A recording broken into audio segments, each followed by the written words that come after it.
Limang Bata, Isang Lunes, isang simpleng laro ngunit ito ay naging pinakamalaking cold case ng South Korea. 11 years silang hinanap, natagpuan silang pinatay. Walang motibo, walang suspek. At noong 2006, opisyal na sinabi ng gobyerno na ang pumatay ay malaya na. Tuklasin natin kung paano naglaro ang limang batang ito at kung paano sila nilaro ng batas at ng isang misteryosong salarin. Ito ang The Case of the Frog Boys Mystery.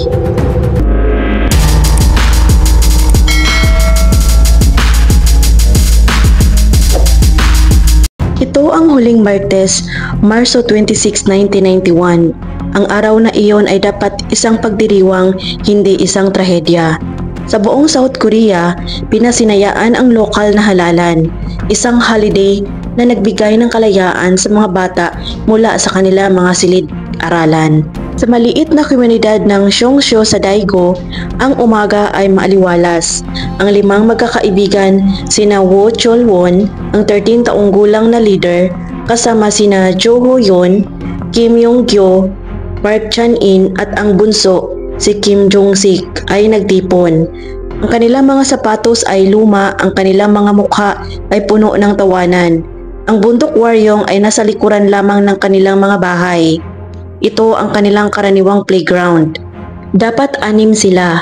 Ang isa pa nilang kaibigan na si Kim Tae-ryong ay nakatakdang sumama.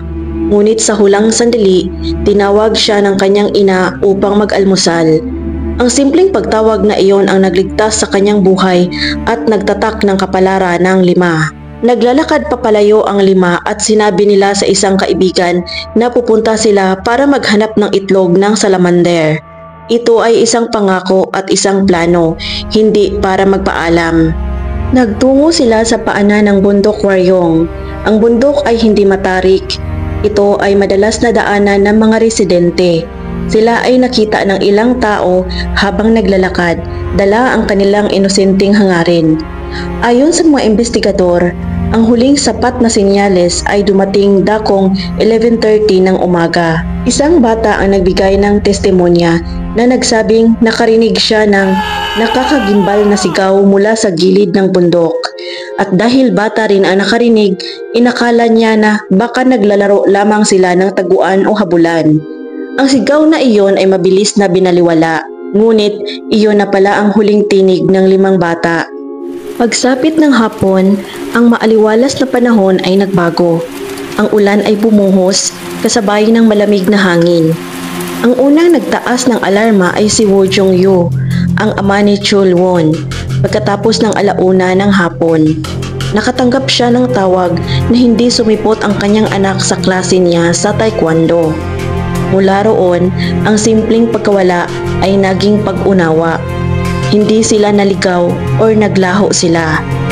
Sa oras na iyon, habang nagiinit pa lamang ang mga pulisya dahil sa halalan at nagsisimula pa lamang ang paghahanap, ang trahedya ay tapos na. Ang 5 bata ay hindi na naglalaro sa bundok Waryong. Sila ay tahimik na.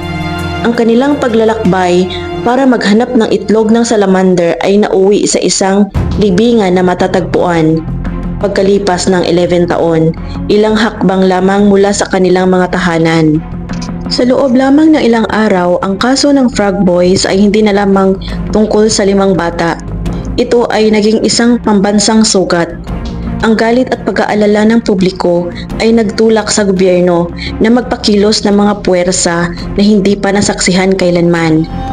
Mahigit 320,000 na pulis at sundalo ang naghalughog sa bawat kanto, bawat kuweba, bawat bahagi ng bundok Waryong. Ang mga mukha ng 5 bata ay nasa lahat ng dako, sa mga poster, sa mga karton ng gatas at maging sa mga pakete ng sigarilyo. Ang mga magulang, lalo na ang mga ama, ay huminto sa kanilang hanap buhay. Ang kanilang mga truck ay naging kanilang mga tahanan na may nakakabit na mga banner na nagtatanong sa buong mundo, "Nakita mo ba ang aming mga anak?" Ngunit ang paghahanap ay naging isang walang katapusang maze ng mga kasinungalingan. Milyon-milyong won ang nasayang sa mga tips mula sa mga shamans na nagbigay ng mga maling direksyon sa malalayong lalawigan. Ang bawat tip na sinundan ng mga ama ay parang isang tali na ginamit upang hilahin sila palayo sa katotohanan. Ang sakit ay umabot sa pinakamatinding punto noong 1996 nang ang kaso ay humina na. Isang criminal psychologist mula sa Amerika ang nagbigay ng teorya na nagwasak sa isang pamilya. Ang paratang ay pinatay at inilibing ng ama ni Kim Jong-sik ang kanyang sariling anak sa ilalim ng kanilang bahay. At dahil sa matinding pressure mula sa media at publiko, sinunod ng pulisya ang paratang na ito.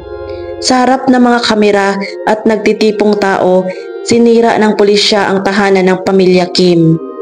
Hinukay nila ang sahig, hinukay nila ang bakuran at ang pamilya na nagdadalamhati na ay ipinahiya sa buong bansa habang nag-aalala ang lahat na baka ang salarin kanila lamang. Wala silang nakita. Ang ama ni Kim Jong-sik ay hindi na nakabawi mula sa pagkakanulo na iyon. Ang kahihiyan, ang stress, ang kawalan ng katarungan, ito ang nagtulak sa kanya sa labis na kalungkutan at kalaunan sa kamatayan. Pumanaw siya dahil sa sakit bago pa man natagpuan ang kanyang anak. Sa kasaysayan ng Frog Boys, ito ang patunay na hindi lang ang mga bata ang biktima. Ang trauma ay kumalat, sinisira ang bawat pamilyang nagmahal sa kanila. 11 taon ng paghahanap. Sa huli, ang paghahanap ay nagtapos ng walang ingay, walang grand operation, kundi sa isang tahimik na hapon noong Setyembre 26, 2002. Isang ordinaryong hiker na nangunguha ng acorns ang nakatuklas ng hindi inaasahang bagay. Isang bunton ng mga buto, kasama ang ilang luma at kupas na damit at sapatos ng bata. Ang lugar ay hindi sa rurok ng bundok, kundi sa isang gilid. Ilang hakbang lamang mula sa mga bahay sa isang lugar na sinasabi ng pulisya na nasuyod na nila ng maraming beses. Kinumpirma ng DNA ang katotohanan. Sila nga ang Frog Boys. Ang kanilang mga labi ay natagpuang magkakapatong intertwined, isang nakapanlulumong tanda na nagtangkang magbigay ng init sa isa't isa bago sila pumanaw. Ngunit ang tanong ay mananatili. Paano sila nakaligtas sa malawakang paghahanap at bakit sila namatay? Ang kasunod na pagsusuri ng kanilang mga buto ay maglalantad ng isang katotohanang mas madilim at mas brutal kaysa sa simpleng pagkaligaw sa lamig. Sa sandaling natuklasan ang mga buto, nagsimula ang isang maingay na debate na nagpahati sa bansa. Ang pulisya na naghahanap ng mabilis na konklusyon ay agad nagdeklara. Ito ay hypothermia. Ang mga bata ay naligaw at namatay sa lamig. Yun ang sabi nila. Ngunit ang mga forensic experts mula sa Kyungpook National University ay tumutol ng mariin. Ang nakita nila ay hindi aksidente ng kalikasan. Ito ay pagpatay or homicide. Ang kanilang patunay ay nasa katawan ng mga bata. Ang bungo ni Woo Chul-won na ang 13 taong gulang na bata ay mayroong nakakagulat na 25 marka ng palo. Hindi ito simpleng pagkasira. Ang mga sugat ay may parisukat at kakaibang hugis na tila gawa ng isang tumpak, ngunit mapurol na kasangkapan. Dagdag pa, may bali ang braso ni Kim Jong-sik, isang malinaw na defensive wound na nagpapakita na sinubukan niyang ipagtanggol ang kanyang sarili sa huling sandali. Sino ang may kakayahang gumawa ng ganoong klaseng pinsala? Ang mga teorya ay nagbigay ng kulay sa madilim na misteryo na ito. Ang ilan ay naghinala sa militar dahil sa mga basyo ng bala na natagpuan malapit sa mga labi nila. Posible bang aksidenteng nabaril ang isa at ang iba ay inalis upang itago ang katotohanan? Or ang iba naman ay nagturo sa vernier caliper theory, isang kasangkapan sa pagsukat na tumutugma sa hugis ng mga pinsala na nagpapahiwatig ng mga kabataan na gumagamit ng droga na nagkataong nandoon at nagpanalo sa mga bata. Anuman ang katotohanan, ang isa ay sigurado. Ang mga Frog Boys ay hindi naligaw, sila ay pinatahimik lang. Ngunit ang pinakamalaking kalaban ng mga magulang ay hindi ang salarin kundi ang batas. Sa Korea noong panahong iyon, ang statute of limitations para sa kasyong ito ay 15 taon lamang. Habang ang pulisya ay patuloy na nag-iimbestiga ng walang katiyakan, ang taning ay papalapit ng papalapit. Ang huling petsa, Marso 25, 2006. Sa araw na iyon, matapos ang 15 taon, ang pumatay ay opisyal na malaya na. Ang batas mismo ang nagbigay ng kalayaan sa salarin. Anuman ang makapangyarihang ebidensya sa mga bungo, ang mga pamilya ay natalo sa korte laban sa gobyerno. Naiwan silang nakabitin sa kawalan ng katarungan. Ang kasalukuyang batas ng Korea ay nagtanggal na ng Statute of Limitations noong 2015, ngunit huli na ito. Ang kaso ng Frog Boys ay nanatiling permanenteng expired, ngunit ang mga pamilya ay hindi sumuko. Nang isinigawa ang libing noong 2004 at isinaboy ang kanilang abo sa ilog Nakdong, gumawa sila ng isang huling nakakadurog na pangako. Itinago nila ang mga bungo ng kanilang mga anak.